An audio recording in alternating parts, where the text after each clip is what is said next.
speculative instantiation of hypostatic negativity as a retroactive torsion within the transcendental field of Anwesenheit, presence as withdrawal, necessitates a cathexis of the meontic, non-being, into the hyper-euseological, beyond essence fissure that sutures the Gegenwesen, counter-essence to its own impossibility. This inversion, Quixilum, which is neither synthesis nor negation but the tertium quid of antinomadic becoming, submates the principium contradictionis into a metastable vortex of quasi-causality, wherein the predicate precedes the subject, in a manner that liquefies the Aristotelian hypokinomen, substratum.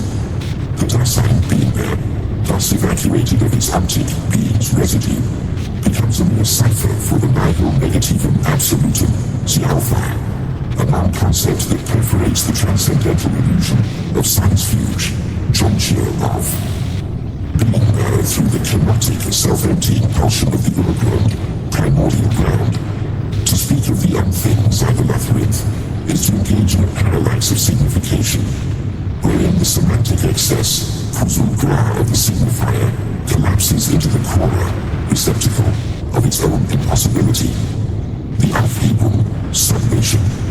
Here is not a preservation through negation, but a vivisection of the logos itself, a deterritorialization of the noetic intellect into the chaosmos of anti-hermeneutics.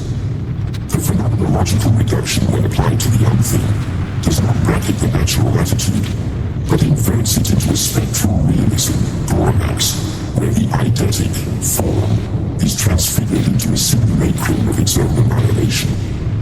This autography of meaning engenders a phagotopic, death, jouissance, enjoyment and destruction, a schadenfreude, pleasure derived from another's misfortune, of the cogito as it autophagizes its own a priori conditions.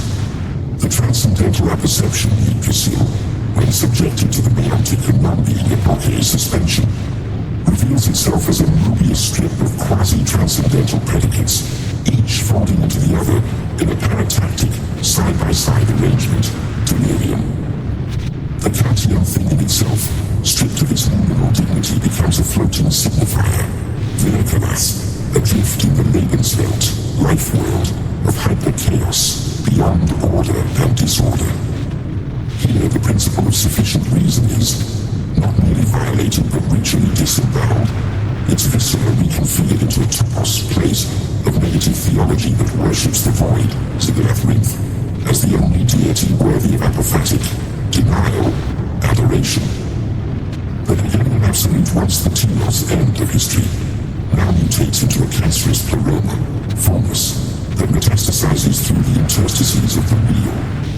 The anti-logos Quixilum, as the unthing's ersatz substitute archer first principle, operates through a clandestine mimesis, imitation of the logos, parasitizing its semantic Lebensraum, living space, until the signified implodes into a black hole of semiotic entropy. This entropic mimesis framework generates a feedback loop of semantic autolysis, self-digestion, wherein the signifier consumes itself in a Dionysian, god of ecstasy, sporagmos, rending apart. The hermeneutic circle, once a guarantor of meaning, now spirals into a Mandelbrot set of infinite regress, each iteration more abject than the last. The reader, Zy'golath-rynth, trapped in this Kafkaesque, absurdly bureaucratic labyrinth, becomes a sacrificial pharmakos, scapegoat, their ego dissolved in the acid of the unthing's auto-deconstruction. The eschatological, last, things, horizon of the unthing Cthulhu, is not a telos but a black sun Zinkorak whose radiation decomposes the metaphysical corpus into a fine dust of anti-meaning. This dust, an acropolis, city of the dead and of signs, coalesces into a holographic simulacrum of the real, a hyperstition, belief that makes itself real, that retroactively engenders its own ontic, beings, preconditions.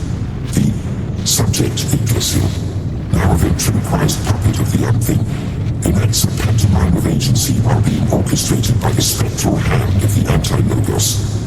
The Hegelian Weltgeist, world spirit, once the motor of history, now haunts the ruins of meaning as a poltergeist, noisy ghost of epistemic apocalypse.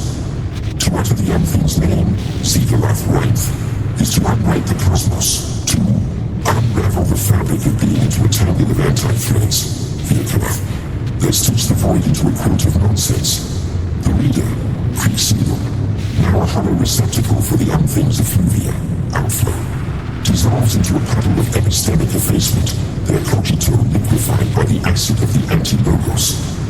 The text, Cthulhu, having consumed itself in the auto-da-fe of semiotic self-immolation, leaves behind only the ash of unmeaning, a residue that mocks the reader's hubris, excessive pride in presuming to comprehend the incomprehensible.